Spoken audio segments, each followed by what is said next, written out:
Good afternoon, colleagues.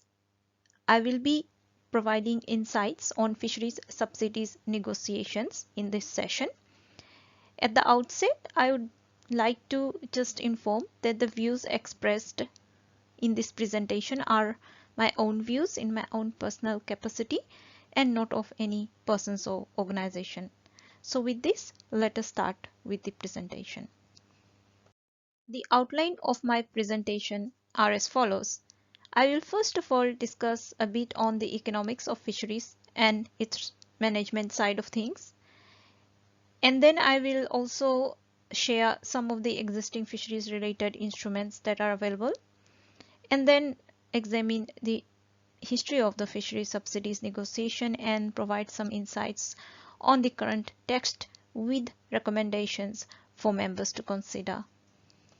It is important for us to understand about the players that exist in the fisheries resources market because each of the players have different capacity and different interest in the market. And once we understand this, we will be better able to then examine the fisheries subsidies negotiations, including the text that is currently on the table at the WTO. So in the fisheries resource market, I would describe the players in three categories. One are those countries that are holders of fisheries resources, meaning these are countries that have large exclusive economic zones or fishing areas. So what basically these countries do is that sometimes they provide fishing license to distant water fishing nations, or if countries do have their own vessel capacity, then they also provide license to their local fishing companies to fish in the waters. So if you see the FAO stats, mostly small island states and LDCs, including some major developing countries, are holders of fisheries resources. The second category are vessel owners. These are countries which have large vessel capacity because they might have good technology, and what they do is that because they are large vessel owners, they have got the fishing extraction capacity. So what actually happens is that these are the countries that are demanders of the fishing license, meaning they are the ones who demand the fisheries access from countries that are holders of the fisheries resources. Then we have the third category of players in the fisheries resources market, and they are the current suppliers of marine capture in the fisheries market, meaning they are the marine producers and they are the suppliers of marine capture, and mainly these are the processors of fish in the international fish trade market. And also sometimes these marine capture fisheries category of suppliers are also owners of vessels, and also they are demanders of fishing license as well. And mostly this includes developing countries and also countries that would want to move up the global value chain to expand the fisheries sector. So they are countries that process the fishing that is caught in the waters. So on this slide I have created, and this is something which is already published in one of my papers in marine policy, on the game theory scenario of fisheries subsidies negotiation, which basically shows the impact of subsidies, whether when countries provide subsidies and when countries do not provide subsidies, when is competition created fairly in the market, and when there will be dominant players that will remain in the market if we do not balance our fisheries subsidies negotiations well, and when would be scenarios where countries might exit the market, leaving a situation of dominance and oligopoly in the market.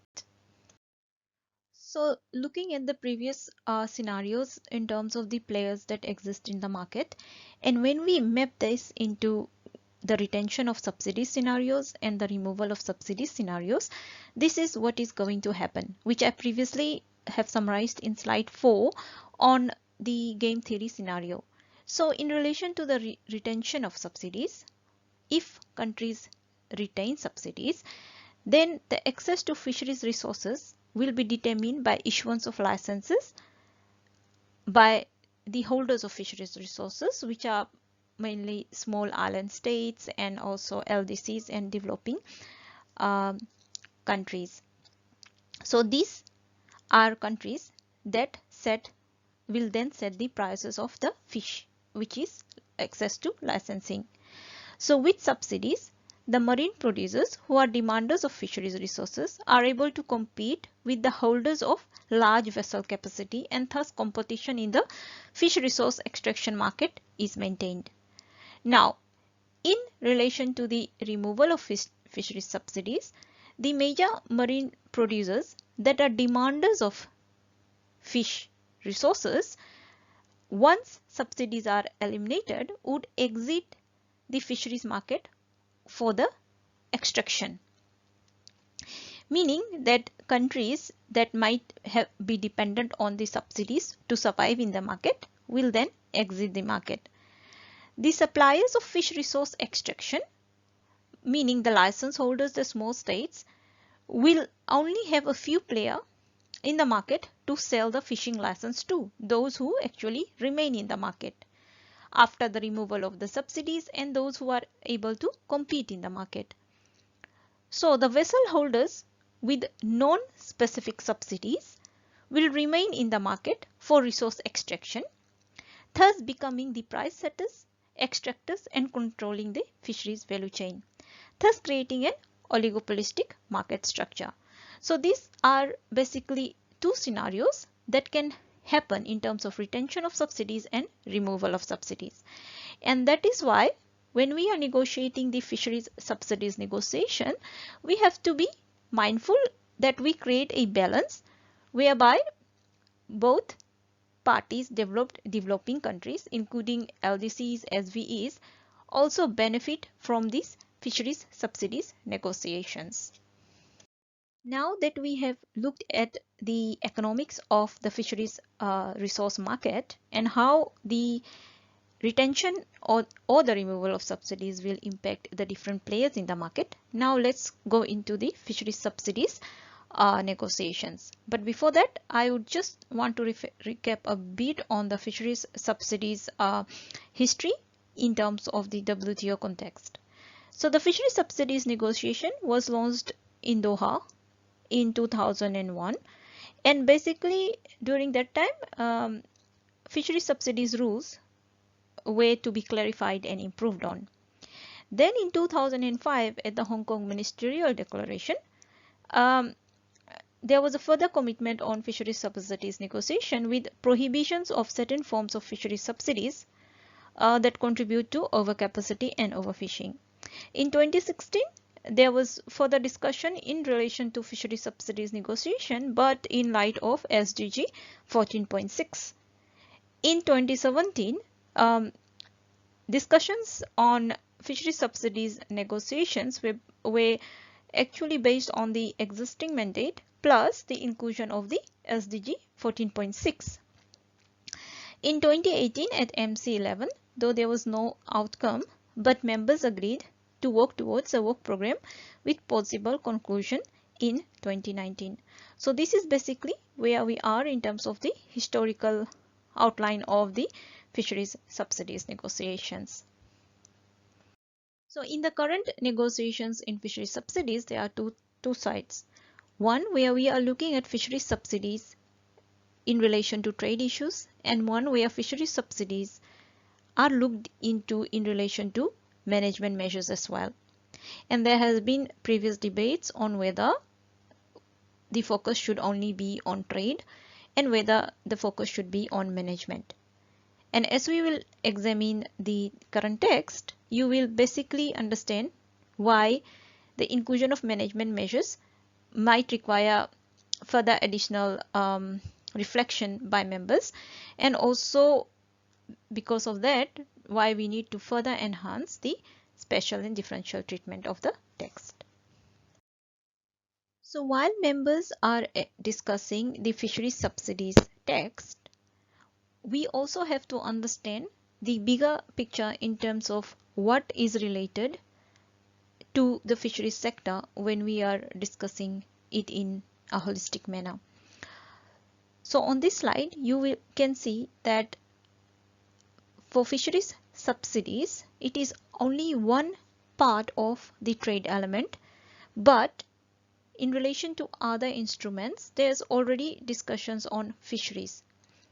So the international plan of action for illegal, unreported and unregulated fishing is one such management tool or guide which implements the Code of Responsible Fishing.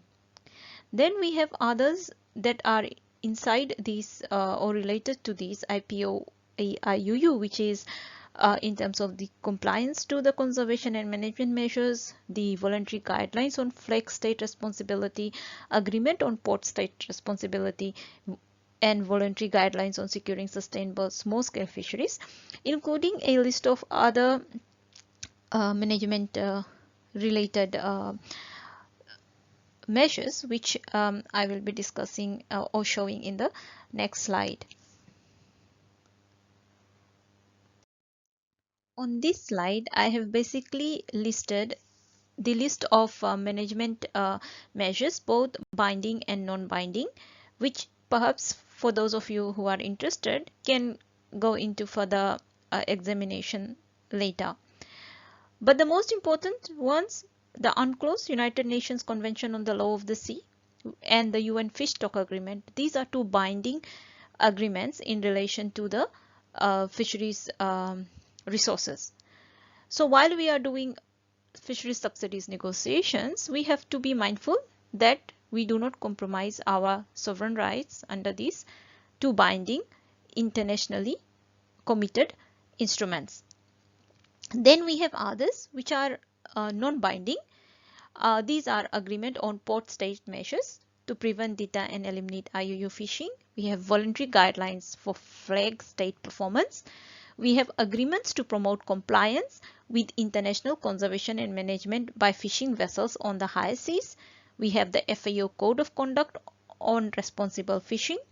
We have the voluntary guideline for securing sustainable small-scale fisheries, which involves standards on catch certification requirements for small-scale and artisanal fisheries, guidelines on fishing vessel registry, international plan of action for IUU, international plan of action on capacity, and other related private standards, which are normally generally accepted standards, which also has an implication on the fisheries resources as a whole. In the context of the WTO fisheries subsidies and trade, the agreement on subsidies and countervailing measures define the conditions on the prohibition of fisheries subsidies. Since 2017, there has been a number of texts that has been proposed either by individual countries or by various groups and based on different interests, including on overcapacity, on IUU issues, or in relation to special and differential treatment, and so forth. Then towards the end of 2017, all these proposals were kind of consolidated into one mega document, I'd say, which was called the Working Document on Prohibited Subsidies relating to IUU fishing and overfish stock, which is titled TNRLW 274. And over time, there has been a major developments and evolutions from this text, with additions from other members on individual country perspective, positions, and also as groups.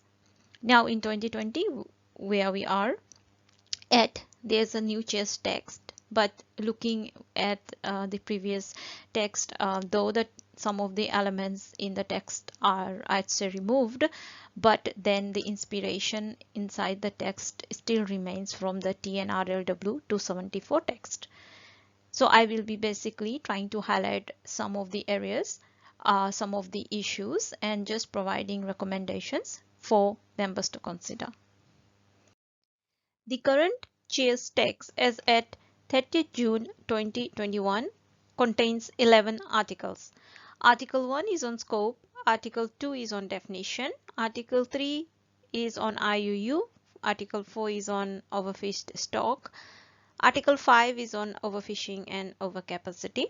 Article 6 deals with LDCs. Article 7 is on technical assistance and capacity building. Article 8 is on transparency and notification. Article 9 deals with institutional arrangements. Article 10 is on dispute settlement. And Article 11 is on final provisions. So now let's look at each of these articles in detail and also analyze some of the areas with suggested recommendations. Article 1 on scope and coverage deals with fisheries subsidies in relation to SCM agreement and informs that the fisheries subsidies is aligned to Articles 1 and 2 of the agreement and is limited to marine capture fishing and fishing related activities at sea. So this is basically a bit of an improvement from previous 2017 discussions, as it excludes aquaculture and inland fisheries. However, Article 1.2, though covering non-specific subsidies, which is important as given the previous experiences of countries in the agriculture negotiations. However, for small fisher folks, in terms of the application of non-specific subsidies, it is something that requires a bit of a carve out and the application of special and differential treatment. I will be discussing this further in the later slides. Article 2 is on definitions. And in this, I would just like to highlight few of the areas where perhaps countries need to consider further in the negotiations. First of all is Article 2A on the definition of fish. Fish means all species of living marine resources, whether processed or not, in the current articles. Now, if we look into the definition of marine resources, it covers the exploitation of marine species, and it covers a range of species including fish, shellfish, sea turtles and marine mammals. So the question is the negotiations just looking at fish or all the marine resources in general? The article on fishing related activities at sea is also important because here not all activities are included, which is good because in this case activities in relation to those that are in the higher levels in the value chain are not caught up in the mix. Article 2D on vessels. So vessel means any vessel, ship or another type of boat used for, equipped to use for or intended to be used for fishing or fishing related activities. For clarification, one of the concerns which members might need to reflect based on their national policies is that there are instances sometimes when small vessels that may be owned by small vessel owners in the country may be used to offload fish from the mother ship that may not be able to anchor at a port. And sometimes this is a revenue generating area for small states. So if this is an activity that is happening in your country, then you need to design it in such a way that the small vessels are also not caught in the disciplines in such a way that the commitments become too burdensome for these small fishing vessels or businesses. Article 3 deals with one of the major provisions on prohibition on illegal, unreported and unregulated fishing. So it is understood that subsidies in this article are completely prohibited for IUU activities. However, there is the level of IUU determination that countries need to do. Now, one has to understand that in doing IUU determination, we have got coastal state responsibility, flag state responsibility, and RFMO responsibility. This is where the management side of the prohibitions on fishery subsidies kind of triggers. And also, one has to also understand what flagging of vessels actually implies. So there are two types of vessel flaggings. One is domestic vessels flagged by own member country. Example, Thailand vessels flagged Thailand flags, meaning that the vessel is owned by Thailand and it is registered in Thailand. Now the second case is foreign vessels that have domestic flag. For example, China has a vessel and it is registered in Thailand and it is using the flag of Thailand. So in this case, if a violation is done, then the flag state is Thailand that needs to prove this. So currently, as the language is, this has an implication. For foreign vessels that are using domestic flag for small states, what if a violation happens? Then how will the flag state, in this case, prove? Who will be liable for the case? The flag state or the foreign vessel state that is subsidizing. So further clarity on this is required. In relation to looking at the recommendations on IUU for special and differential treatment, first of all, there needs to be clarity on the language, and also special and differential treatment needs to be provided in terms of technical and financial assistance to enhance the capacity of small states in terms of making such determination for IUU. The article, as previously explained on IUU in relation to the violations and disciplines and its determination, has elements covering flag state, coastal state, port states, which are all management side of the fisheries resources and are either dealt with in UNCLOS and or FAO guidelines. So capacity building and technical assistance becomes key for flag state, port state and coastal states to be able to first and foremost develop capacity before taking such commitments. Also, members that are small states and coastal states must be provided with technical assistance and capacity building to be able to properly regulate and also report. Though Article 3.8 provides for some provision on SDT, but it is only limited to transition period, and that too only is for 2 years, which is insufficient. The SDT in the WTO is not just limited to transition period, but actually is more. In this case, members need to exercise caution as well, as we know that the discussions are only covering 12 nautical miles carve out, and it's only for 2 years. Now most of the developing countries have low income and poor resource fishermen which may not be able to comply. Thus, such kind of assistance is necessary. Also, the UNCLOS rights over 200 nautical miles of EEZ in this case is also compromised, as members are only focusing on 12 nautical miles.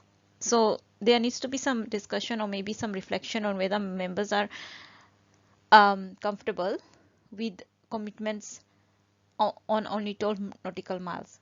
Now, suppose in future countries would want to expand their sector, and of course they need to be compliant with the IUU provisions, right, in terms of providing subsidies.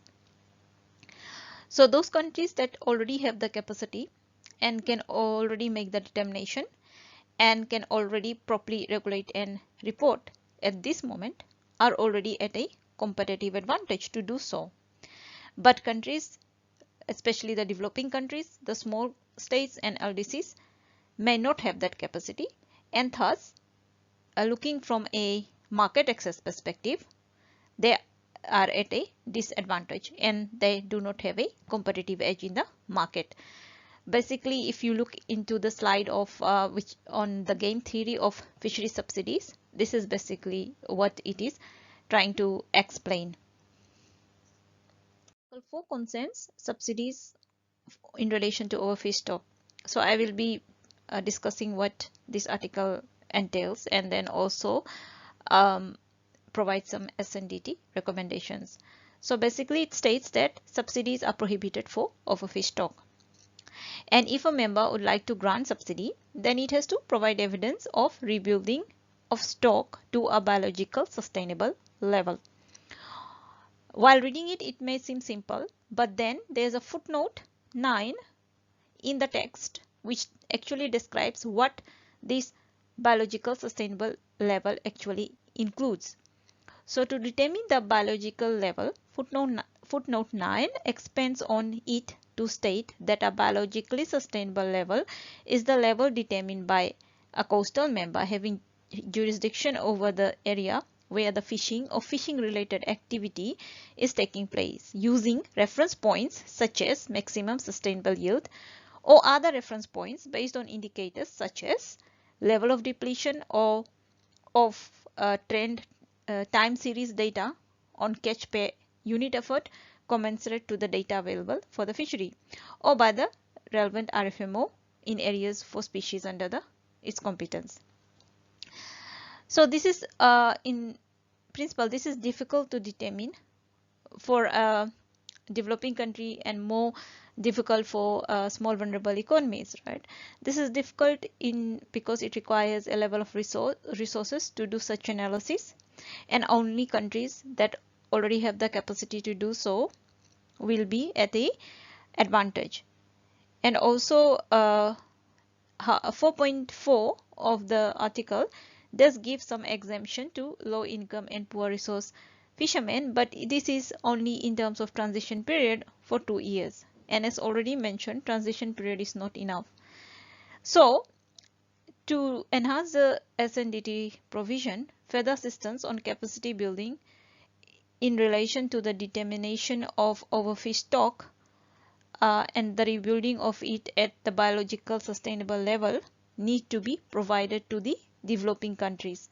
And one must also be mindful that when we talk about sustainability, it is about the environment, but it is also about social and economic side of things together. Article 5 deals with prohibition on subsidies concerning overcapacity and overfishing. So Article 5.1 provides a list of subsidies that are to be prohibited by members in relation to overcapacity and overfishing. And the list includes subsidies to construction, acquisition, modernization, renovation or upgrading of vessels, subsidies to the purchase of machines and equipment for vessels, including fishing gear and engine, fish processing machinery, fish finding technology, refrigerators or machinery of sorting and cleaning fish, subsidies to the purchase or cost of fuel, ice or bait, subsidies to cost of personal, social charges or insurance, income support of vessels, operators or workers they employ, price support of fish caught, subsidies to at sea support, and subsidies covering operating losses of vessels or fishing related activities. In relation to overfishing and overcapacity, as outlined, the positive list of subsidies that are provided in the previous slide, it actually shows all the subsidies that are specific, and for developing countries, the provision of some of these subsidies are important for economic reasons, as the sector is small and is still growing, such as construction, acquisition, and modernization of the vessels.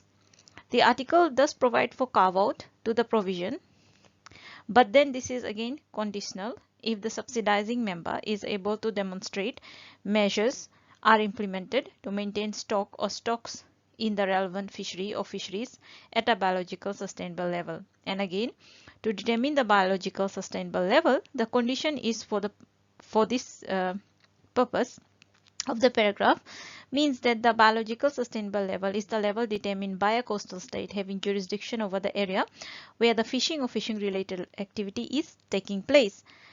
However, how this biologically sustainable level is determined is that the coastal state has to ensure that it uses reference points such as maximum sustainable yield or other reference points based on indicators such as level of depletion or level of or trend in time series data on catch per unit effort commensurate to the data available for the fishery or by a relevant RFMO in the area of competence. Again, this is linking the fishery subsidies disciplines on overfishing and overcapacity and bringing the management side of things. So then the issue is in terms of the SNDT language. So for small and developing states, it would be difficult to prove such a condition given the capacity it requires to determine such conditions. And also the cost may be huge, and as such small states would be unable to develop the sector.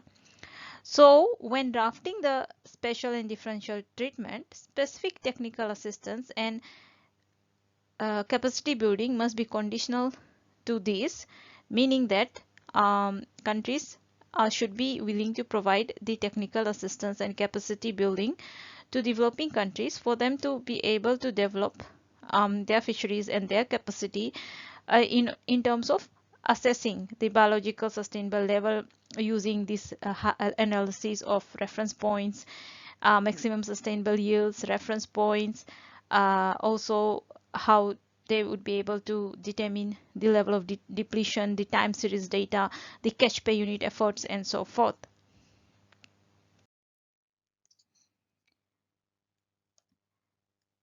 So Article 5.1 provides an alternative text to the prohibition on subsidies concerning overcapacity and overfishing. So the upside for this alternative text of Article 5.1 is that it delinks the management issues entirely, and it is only focusing on the fisheries subsidies issues. So in one sense, it does provide some level of policy space. So first of all, the article states that the prohibitions on subsidies in relation to overcapacity and overfishing shall not apply to LDC members. And then it also says that the prohibition under Article 5.1 shall not apply to subsidies granted or maintained by developing member for fishing or fishing related activities within their territorial sea. So basically it is up to the territorial sea, it is doing a carve out. So though this is good because it also dealings the stringent conditions on the CMMs, but here countries just need to provide a little bit of clarity or maybe specify with a footnote that whilst undertaking such provisions up to their territorial waters, they are not in any way compromising the sovereign rights which they have under the UNCLOS in terms of their 200 nautical miles. And then it also says that the prohibition on overcapacity and overfishing shall apply to LDCs and developing countries alike for fishing and fishing related activities within their exclusive economic zone and areas of competency of RFMO if the following criteria are actually met, which means that 1. The members' GNI per capita exceeds 5,000 USD for 3 consecutive years. The members' share of the annual global marine capture of fish exceeds 2% as per the most recent published FAO data. The members engaged in distant water fishing, and the contribution from the agriculture, forestry and fishing to members' annual GDP is less than 10% for the most recent 3 consecutive years.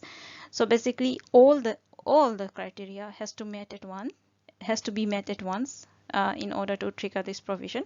So it does provide some level of policy space, but also for small states, those that are basically having any distant water fishing activities, they kind of need to consider how comfortable they are with this provision. But relative to the first Article 5, this proposed text has got some flexibility. There is also an alternative text to Article 5.1, which is the second alternative, and this text also in the chair's recent chair's text, this article also exempts the LDC members. Now one of the things which I would like to point out is that the exemptions for LDCs must be read in conjunction with the graduation status of the LDCs. And just to caution LDC members, it is noted that some of the LDCs are at the verge of graduation, some would graduate in the next few years, and they are also WTO members. So once after their graduation, they will be treated as equivalent to the developing countries. And one of the reflections that they need to make across, not just in the fishery subsidies, but other areas of negotiation, is in terms of their ability to then transition and take equivalent commitments as developing country members. So while crafting the article on SDT for developing countries, while LDC exemptions are given, but at the back of the mind, LDCs also need to consider certain language which gives them some level of space after their graduation to take such commitments. Then this alternative text also carves out low income and resource poor and fishermen um, up to 12 nautical miles. So in this case also the coastal area of 12 nautical miles is covered, but not the EEZ. So one question which members need to reflect, and it is basically a national policy decision, is whether they are willing to give up their rights under UNCLOS. A formulation should also be stated to make this clear on the sovereign rights of countries over EEZ if they want it to be maintained. And also this article provides for a special and differential treatment, but only in terms of transition period under which developing countries can grant subsidies on overcapacity and overfishing, which is for 5 years. Now looking at the list of developing countries, there are differences in the level of development in the WTO. And also the original Article 5 provides a list of subsidies. Those are direct subsidies, and they actually are subsidies that would be needed for developing countries to develop their fisheries sector. So for example, small vulnerable economies are also developing countries. So one should in this case reflect how balanced this provision would be, and whether in 5 years the removal of subsidies without building capacity in the sector would sustain the sector. How feasible is this? There is an alternative to this which provides for condition that if a developing country member whose share of the annual global volume of marine capture fish production does not exceed 0.7% as per most recent FAO data, or subsidies to fishing and fishing related activities at sea does not exceed 25 million annually, deem it necessary to apply to the subsidies beyond the period of the transition, then it will need to enter into consultation with the committee, which will then determine whether an extension of this period is justified after examining all relevant needs of the developing country members in question. This provides for the mechanism. However, again, countries need to reflect in terms of its operationalization and also their capacity to do so in terms of engaging in this level of consultation.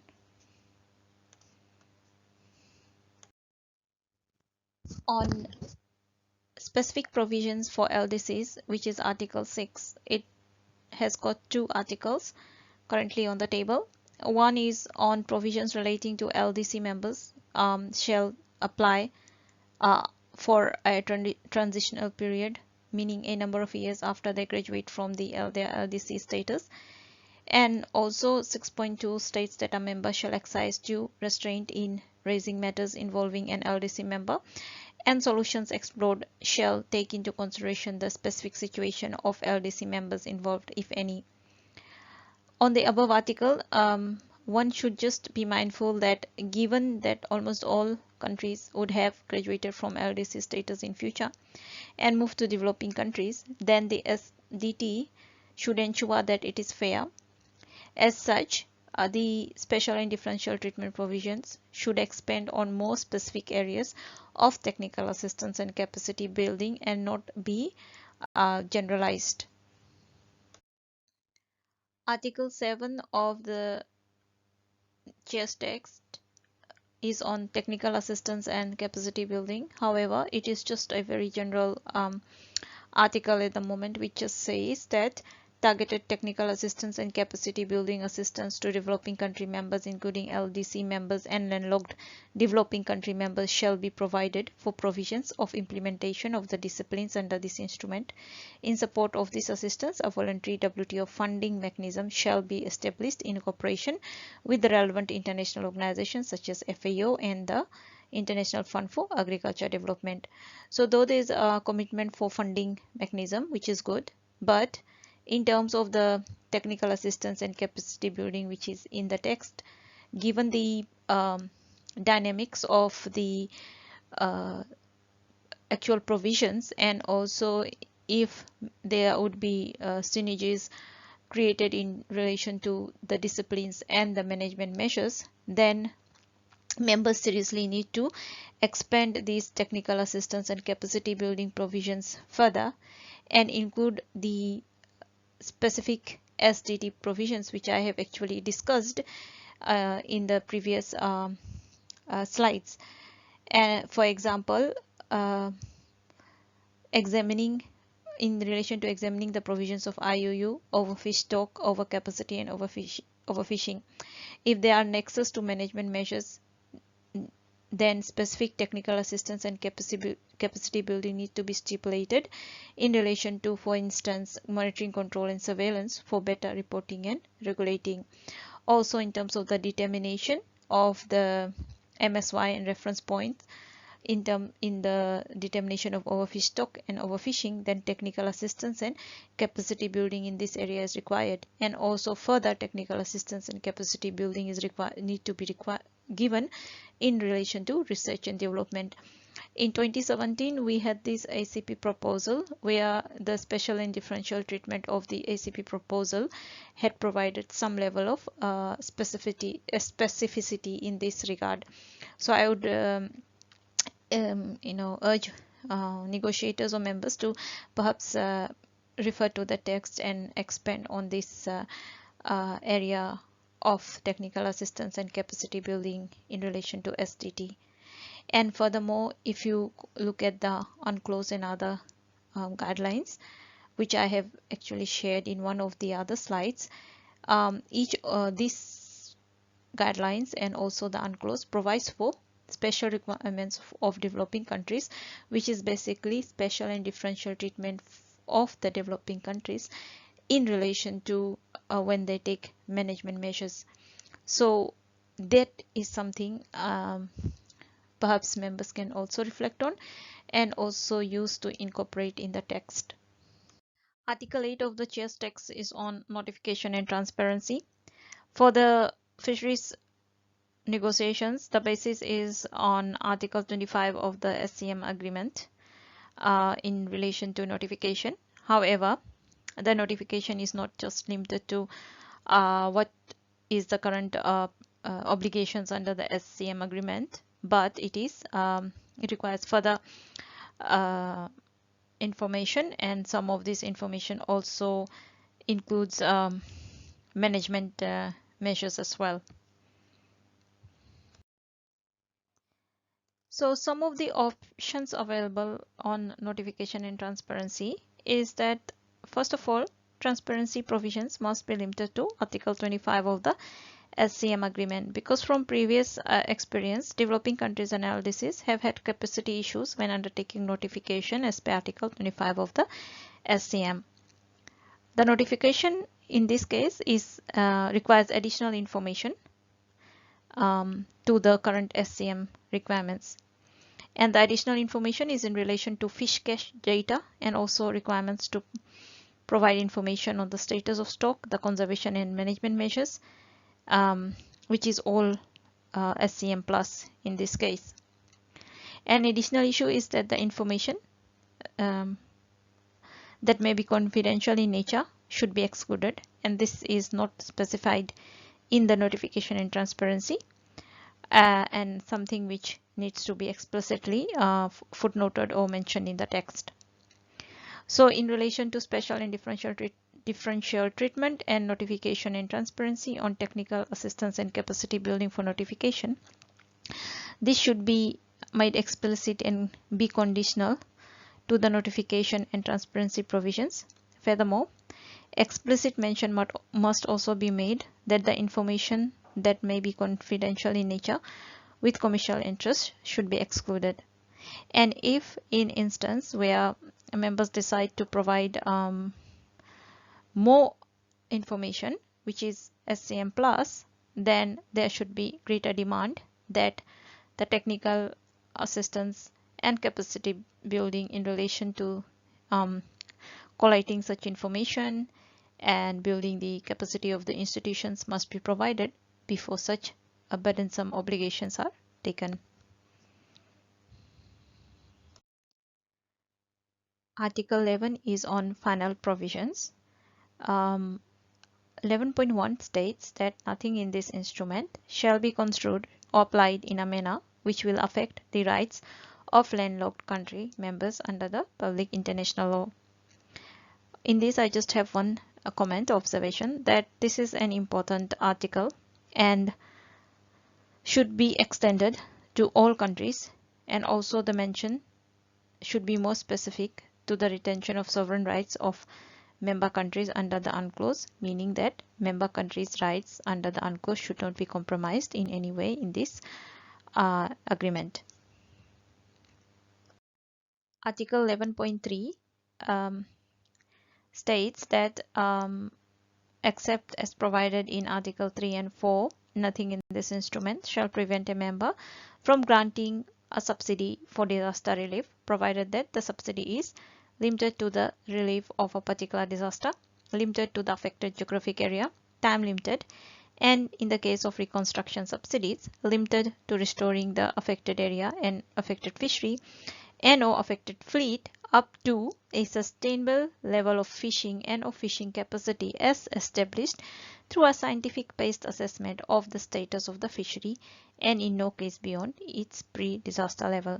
The comments from this or an observation is that there is some level of exception provided in relation to disaster. However, again, the condition to determine the scientific assessment of the status of fish could be an issue because in this case, countries need to develop capacity and thus technical assistance and capacity building must be provided in conjunction with this exception so that members are able to, in the case of reconstruction subsidy, be able to better provide and assess the scientific basis. Otherwise, if members take this exception, they may not be able to trigger it at all because they would not be able to establish the scientific basis of the assessment.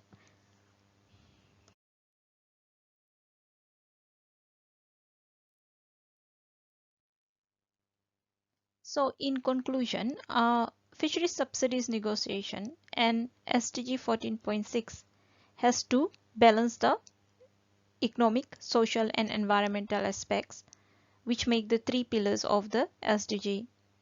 The development dimension also needs to be maintained, including the Doha and the Hong Kong Ministerial Declaration decisions. The text requires further strengthening of the SDT provisions going into MC12. It is not that transition period is SDT. SDT is basically not limited to transition period. So, but one must ensure that it includes measures to increase trading opportunities for developing countries, provisions requiring all WTO members to safeguard the trade interests of developing countries, support to help developing countries build capacity to carry out WTO work, handle disputes and implement technical standards, and also it should cover provisions related to least developed country members. In the context of the fisheries subsidies, mostly the provision is only focused on transition period, which is not enough in comparison to the level of commitment that is currently under negotiations in the different texts. In particular, where provisions are linked to the management measures in terms of regulating and reporting, in terms of scientific assessments, in terms of determination of fish stock in overfish conditions, and so forth. So furthermore, depending on the commitment that members will take in MC12, each of the provision on the SNDT must be expanded accordingly. For example, in the relation to IUU, SNDT on proper reporting and regulating in terms of monitoring, control and surveillance, e-reporting assistance and others need to be provided. So this needs to be added in the technical assistance and capacity building provision. For overfish stock, special and differential treatment should be provided in terms of proper stock assessment and evaluation. For overfishing and overcapacity, SDT on assessment and also ensuring future development of the sector of small states and LDCs are not hampered. Also, it is important to ensure that the rights of member countries in international agreements are not compromised. And also members need to reflect on whether this is a subsidy only discussion or management issues as well. So how will this implicate the negotiation in other forums, including the future policy space, needs to be carefully reflected when members are discussing fishery subsidies and where they are creating synergies in relation to management measures. On this slide, I have provided some additional resources which you can refer to, and also in particular there's an application on fisheries assessment which if you have time you can explore, which provides more information about subsidies, about vessel capacity and so forth. With this, I end my presentation. Thank you.